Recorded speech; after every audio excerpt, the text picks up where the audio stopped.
We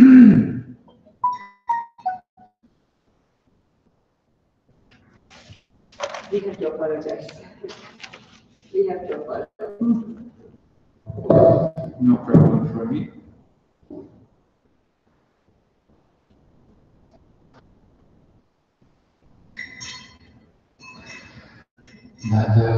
Oh, so I guess I'll just chant it myself.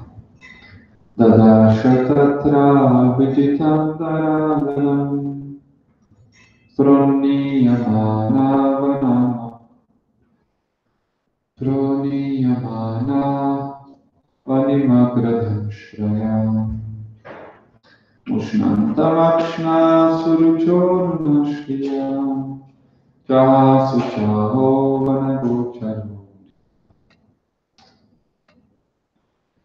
Translation. He saw there the all-powerful personality of Godhead in his boar incarnation, bearing the earth upwards on the end of his tusks and robbing him of his splendor with his reddish eyes. The demon laughed. Oh, an amphibious beast. Do you know what amphibious means? Amphibious. This means it belongs to the water. Amphibious. Yeah. Amphibious.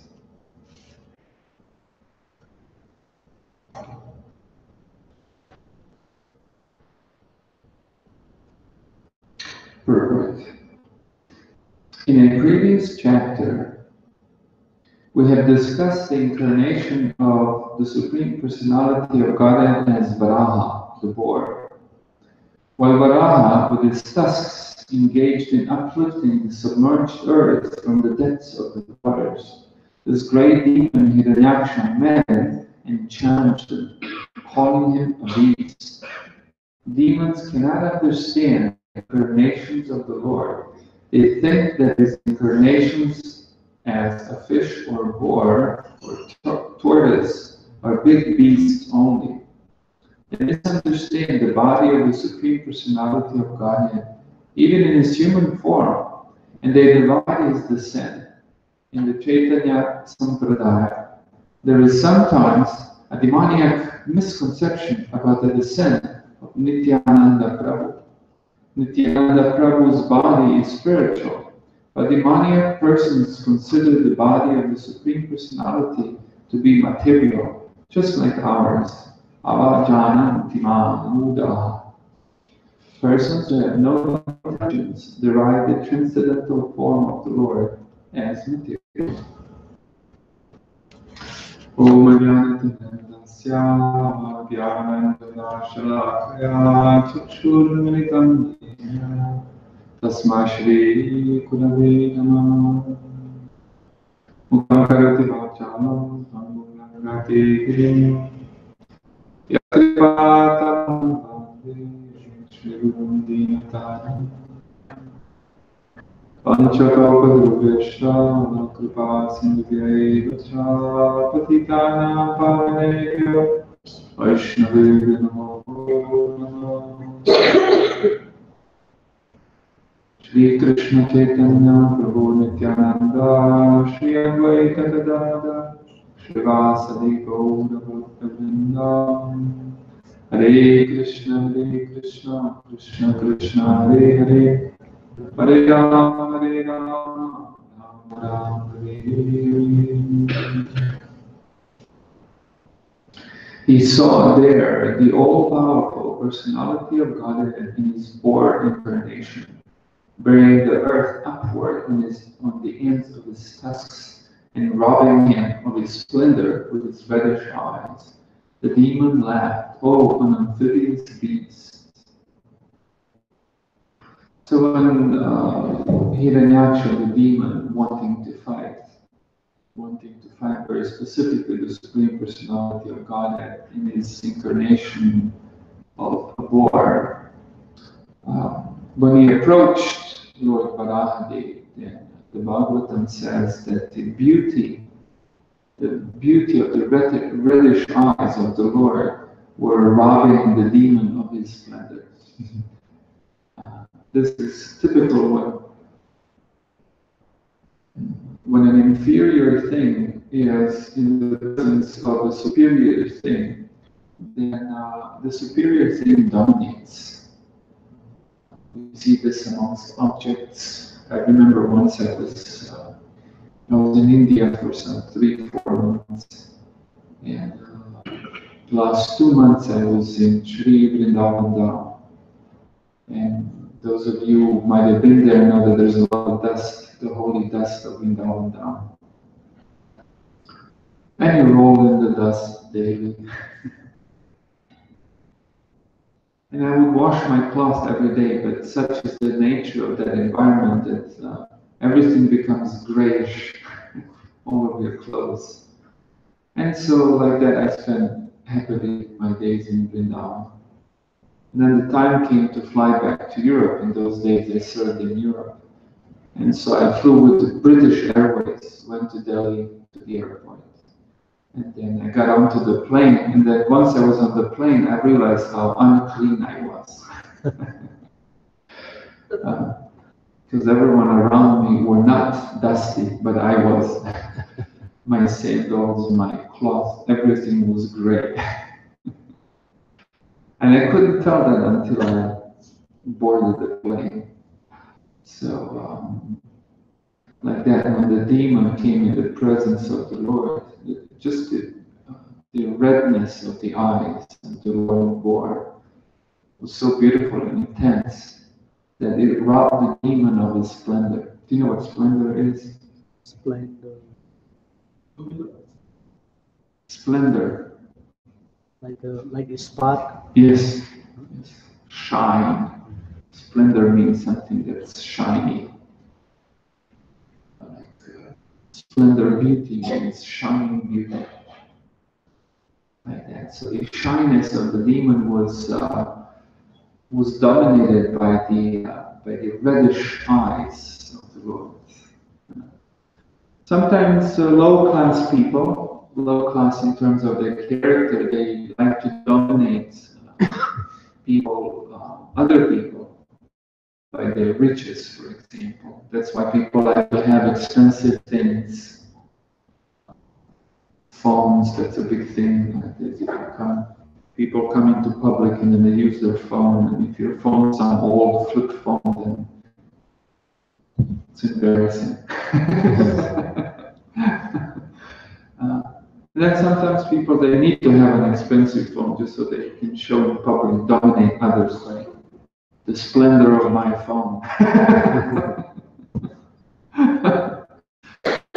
For this reason, people have people like to own expensive things, like expensive vehicle, expensive house, expensive clothing, and let alone these people buy what they call it,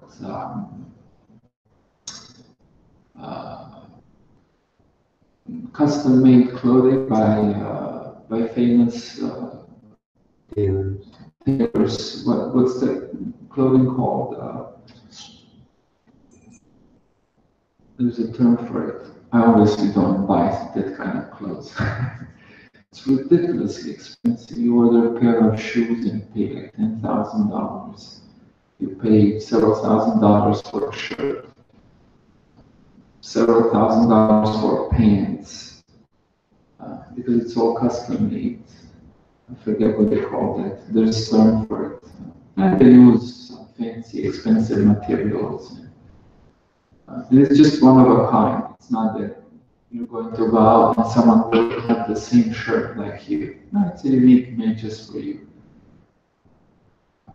And I remember when at one point I was distributing books, Shastradhan, I was getting donations. Between $40,000 and $60,000 I was getting annually in donations for the Shastradhan program. And then I would go take, that's how the Gita Mata program started. I was the one who started it. And this was 1999. And I would go to these, first I started going to Hindu hotels and motels. Motels and hotels owned by Hindus, mostly Gujaratis. But it was interesting how back then Gujaratis were ashamed of being Indians. not ashamed, but they thought it was bad for business. So they would always change their names to Michael, and Santosh became Sam, like that. They would change their names. Nowadays, Indians are very much accepted socially in America. And it was very difficult to get them to accept books.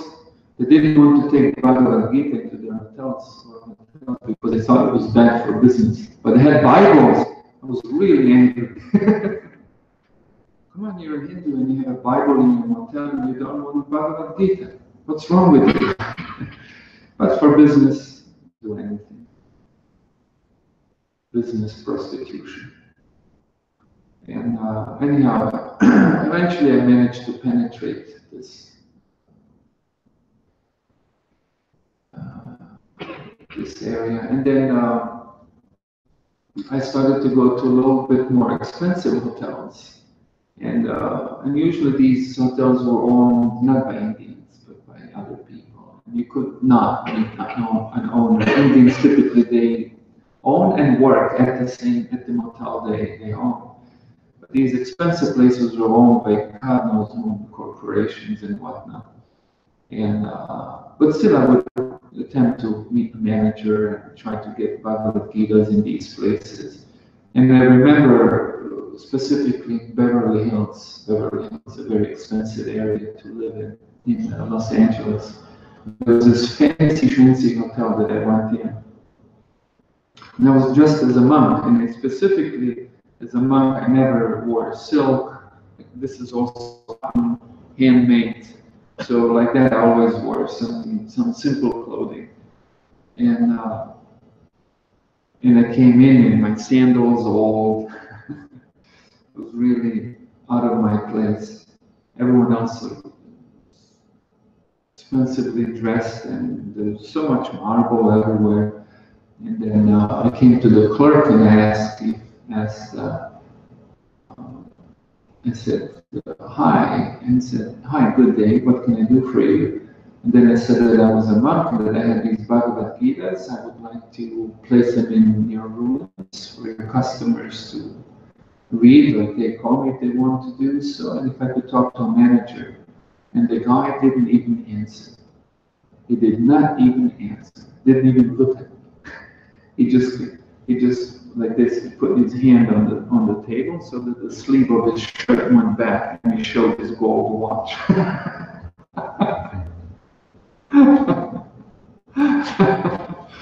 Wanting to dominate me. Yeah, and I wasn't hurt at all. I mean, I was just thinking, how can I get Bhagavad Gitas into this place, and this person is an obstacle. And I just couldn't get him to even look at me, let alone to talk with me. So I understood. I don't know what else to do here, so I just left.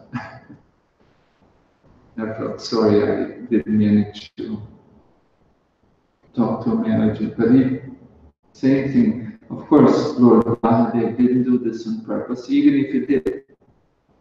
The difference is that this person was not superior to me. What makes someone superior? But Lord Varahadev is superior to everyone in every respect. He's definitely superior to this demon Hiranyaksha. And by his beauty, he was also superior. The redness of his eyes were shining, red, beautiful. And in the presence of the shyness of his red eyes, Hiranyakashipu was robbed of his splendor. Okay, so much about that. Now, if I may, in the Bhagavad Gita, 4th chapter, does anyone know what's the title of the 4th chapter of the Bhagavad Gita?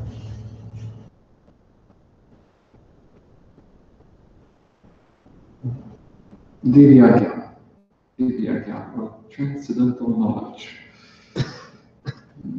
Divyagyanam Atodhavyat. 4th chapter of the Bhagavad Gita is called Divyagya, or transcendental knowledge. And in it, Krishna begins begins this chapter by saying that he has given this transcendental knowledge to Imam Vivasvate Yoga, Proktamam Mahamadhyaya, and so on. Now, how he gave this transcendental knowledge to sun god, and then sun god gave it to Manu, Manu gave it to Shrapu, etc., etc. And then he says, in this way, there is parampara, the chain of the separate succession, and how the chain can get disrupted, etc., etc. And so, in one point, Arjuna says, "Wait a sec, how does that work?" But you said you gave this knowledge to sun god, but sun god is aparajana. But you were in regards to parajana. That sun god, in comparison to you, is superior by birth. In other words, he's older than you. You were born, he's telling Arjuna to Krishna, you were born much after sun god. Sun god was there before you. How does that work? Of course, this is Arjuna speaking from some kind of historic perspective. Because Krishna did appear on earth after sun god. Sun god was already there, much before Krishna came. But outside of this historic event of Krishna's appearance in this world, Krishna is, of course, is an eternal being, not just a being, but the supreme being. And so this gave Krishna an opportunity to establish his divinity. It says, my dear Arjuna, you and me, we both have had many births. But the difference between the two of us is that I remember them and you do not. This is common knowledge, you all know this, but this leads to a point which you may not be aware of, and I'm about to say that. So in this way, Krishna proceeded to speak about himself. Ajo api, even though I'm born. Ajo api, san abhyayatma, but I'm inexhaustible. Even though I take birth, but it's not that I exist only from the point of birth and inexhaustible. What does inexhaustible means? There's no beginning, there's no end to me. Birth and death do not define me. Appearance and disappearance from this world or any physical location do not define me, or neither do they constrain me. And you and other living beings, they take birth and die. Well, I'm your master, Bhutanam, Ishvara. I'm your master. Prakritim Samadishtaya Sambhavatyatmama. I'm your master. I'm the master of material energy. Everything belongs to me. And when I appear within matter, when I appear within Prakriti, I do that by my own choice. Unlike you. And how many of us have chosen our birth? I remember the time when I asked my mother, why are you my mother? I was just a little child and she was shocked. She never thought about it. She says, why are you my mother? Why not somebody else? And then I thought, why am I? I never made a choice to be me or to be given a name or to... I haven't chosen my gender. I haven't chosen my nose. All of these things were forced upon me.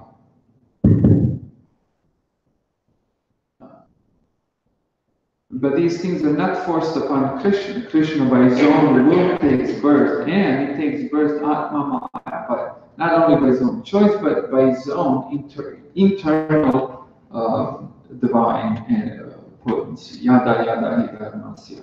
And then on the topic of his appearance or birth, he says, I come when there is how the Prabhupada said it, decline. When there is a decline in dharma, that's when I come. When the demons proliferate, that's when I come. Why did I come? Well, I come to stop all of that. None of you can stop it. Only I can do that. Who else can do that? So in other words, Krishna is speaking about himself. pointing out to Arjuna that he is not an ordinary being. That Vivaswan is not superior to him by any means. I come to protect the sadhus, annihilate the demons, etc., etc. Not only that, but then it says, one who knows the nature of my birth and who knows the nature of my activities, such a person does not take birth in this world again. This is a special, not an ordinary person, Krishna. His birth is so extraordinary that just by knowing the nature of his birth, you don't take birth ever again. That is the position of Krishna. And so on. Not to bother you, I see you're falling asleep. Maybe you went to bed last night or you don't speak English. And so in this way, Krishna describes his own very nature. And then in one point, the chapter shifts into the discussion of sacrifices. And then Krishna says there are different types of sacrifices. What kind of sacrifices is Krishna mentioning here? Does she speak English? Can't. Do you understand the question? I didn't hear the question. What kind of sacrifices is Krishna speaking of in the 4th chapter of the Bhagavad Gita? There are certain sacrifices that Krishna mentions. There is Dravya Yagya. What's Dravya Yagya? Do you know what Dravya Yagya is?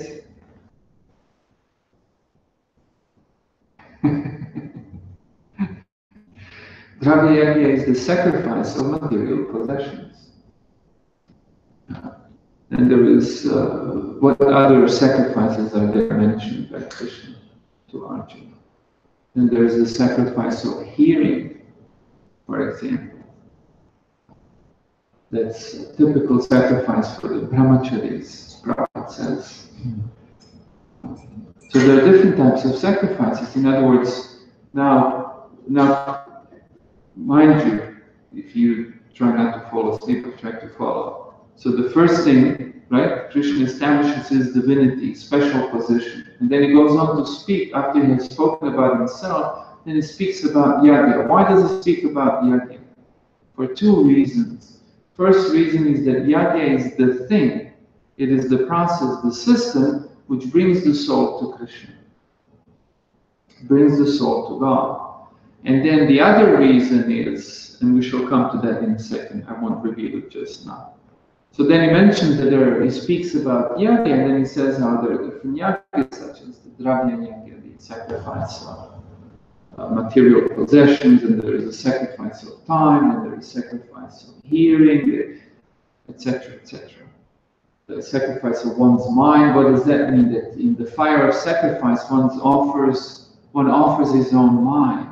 Means attention, that one gives one attention to Krishna. This is also a type of yagya. The easiest of all yagyas is Dravya Yagya, to come and give something to Krishna. I give you a flower, give you $10, give you $100,000. That's the easy thing to do. But to give attention to Krishna, to sacrifice the hearing process, these are way more important yagyas which people do not do. And then Krishna goes on to say that, let me see.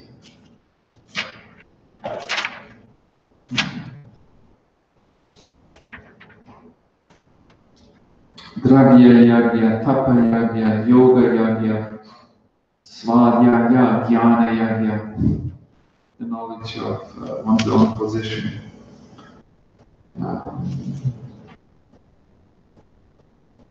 And then, having mentioned these yagyas, now Krishna says something which is very important. It says, Sarve api ete yagya vida. What does yagya vida mean? What's vida or vidi? To know. Yagya vida means to know the yagya. Yes.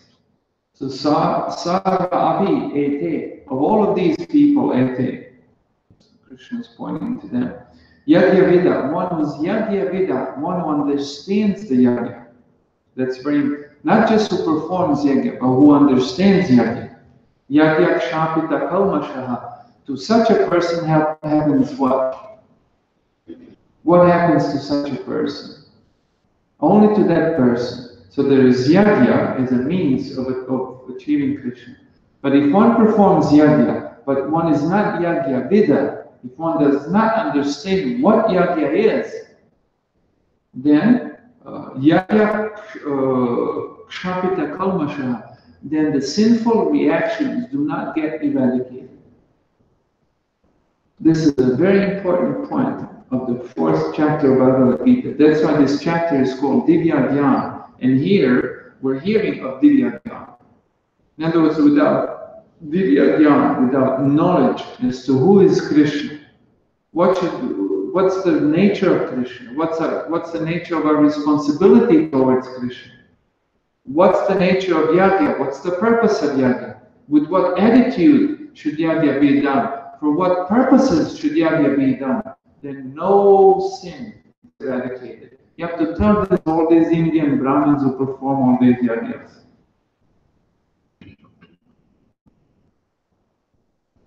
By the mere knowledge of Krishna consciousness, sin is eradicated. The rest is just ritual. It is transcendental knowledge that eradicates sin, not the ritual. And then it says, Yagya Shishtamrita Bhuyo Samati Brahmasanatanam, that having tasted, Bhujo means to taste. Yagya Shishta, what's Yagya Shishta?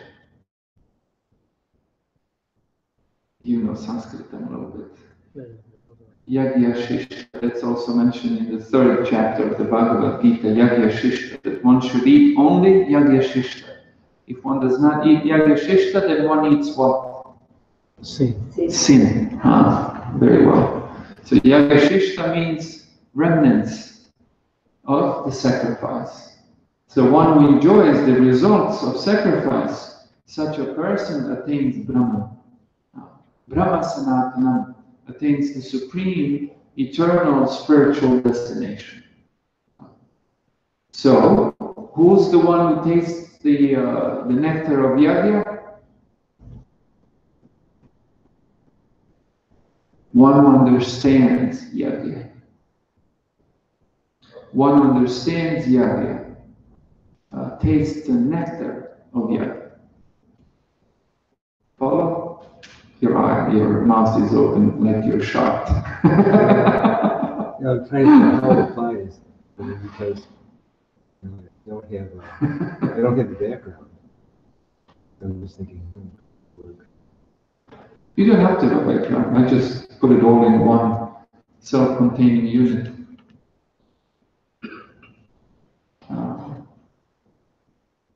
And then Krishna goes back to saying how important Yagya is. Without Yagya, one can never live happily on this planet. In this life, what to speak of the next? Evam Bahu Vida Yagya. All these different types of sacrifice are approved by the Vedas, and all of them are born of different types of work. Knowing them as such, you will become liberated.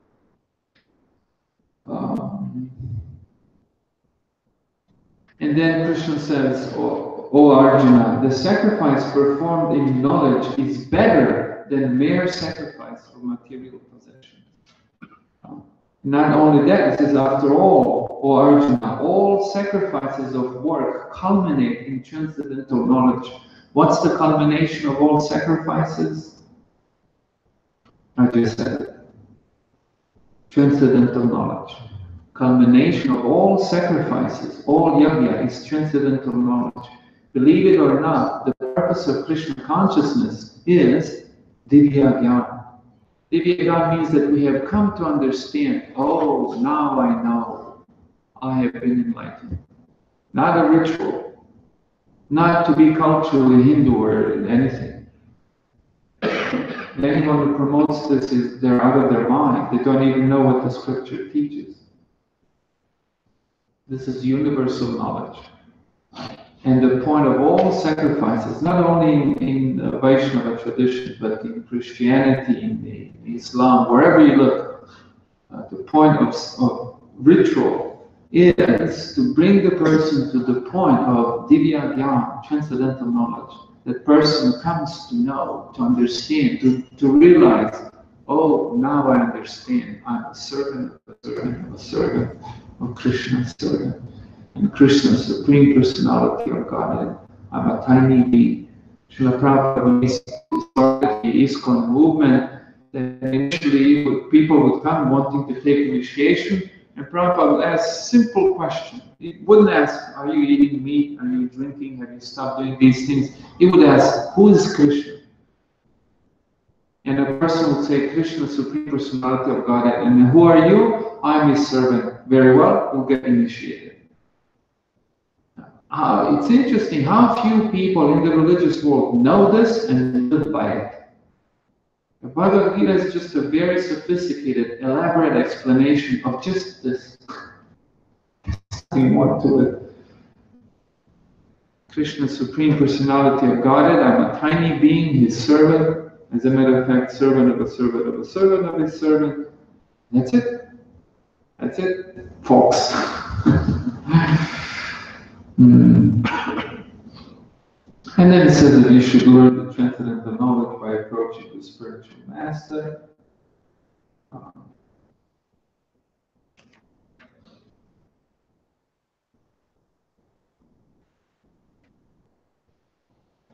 As a blazing fire turns firewood to ashes, O Arjuna, so does the fire of knowledge burn to ashes all the actions to material activities.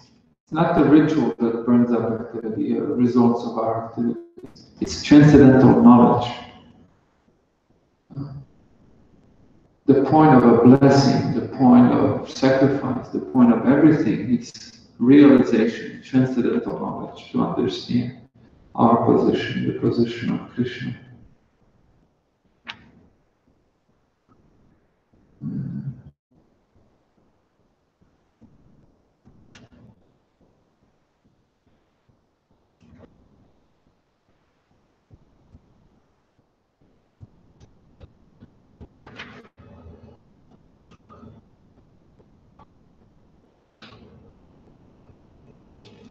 That is the conclusion of the fourth chapter of Bhagavad Gita, Divya Jnana.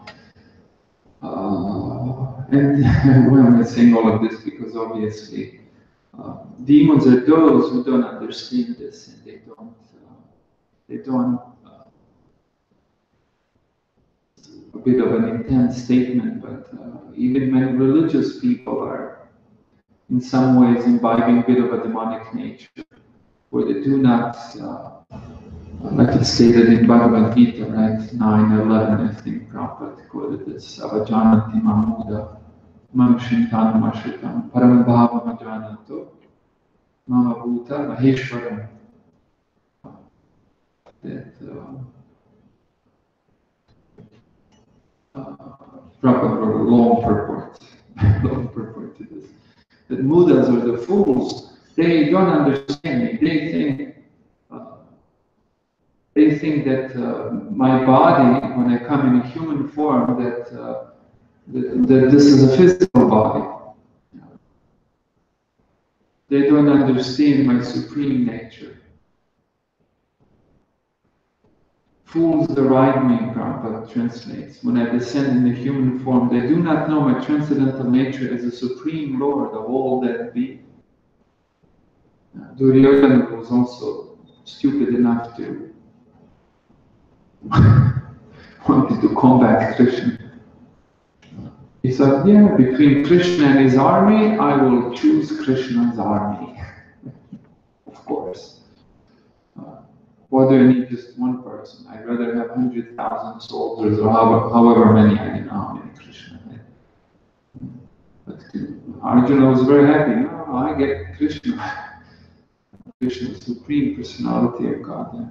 Moga Shamoga Karma, no Moga Jnana Vichetasa.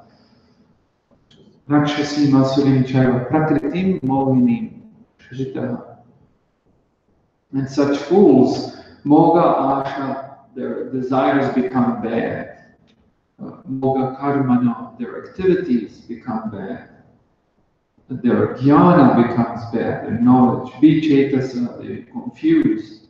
Rakshasi, asurin, chaiva, prakriti, mohini. And what do they take shelter of? Of Rakshasi, asurin, of the nature, the demonic nature. They take shelter of demonic nature. 6, drugs, alcohol. 6, drugs and rock and roll, actually. That doesn't apply anymore now, it's more like techno. Sex, drugs, and techno music. I don't know. The problem is not with music, or the problem is just with the atheistic existence. And then Krishna describes the utter contrasted Mahatmas, those are great souls, they take shelter of me. So this way we can understand the nature of Hiranyaksha. Some people might have been impressed by this Hiranyaksha, very powerful, etc., etc. But that he is not impressed. The whole world is impressed by, I don't know, there's so many, there's this, a few years ago, this woman, she was just showing her backside to the wall, some big butt, taking pictures of it. It was, even I, when a monk, had to see it. It was all over the newspaper, wherever you looked, there was pictures of her backside. What these people? And then other people worship, oh, holy backside. Really whacked out of their minds. And they worship these kind of celebrities, and they're impressed. So it was very impressive. Very impressive. Much more than these puny people of Kali Yuga. But not impressive to a devotee. Devotee is impressed by the Supreme Personality of Godhead.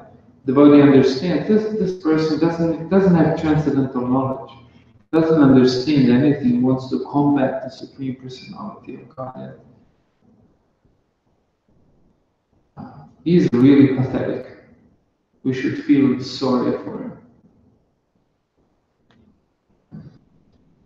Okay, any questions or comments perhaps?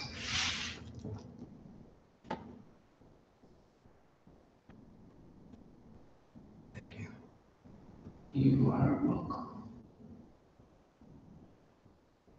It is my great fortune to be given the opportunity to speak about Krishna, whether someone listens or not. Yeah, we are talking about the yajna. Who know the yajna? And later on he is saying yajnanam japa yajna. Later on mentions of that's in the Adbhuta Yoga. What is it? Krishna's opulences. Yeah. Of the yajnas and the japa yajna.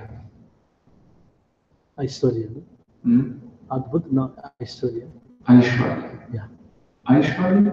Yeah. Oh, you mean the title of the chapter? Yeah, Aishwarya. You are saying Adbhuta. Adbhuta, yeah, no. Adbhuta means amazing. Aishwarya means opulent. Yeah. As Krishna speaks of his opulences. Thank you. Okay, very well. Grantara Srimad Bhagavatam ki jai, Srila Prabhupada ki jai, Gaur Bhakta Vrinda ki jai.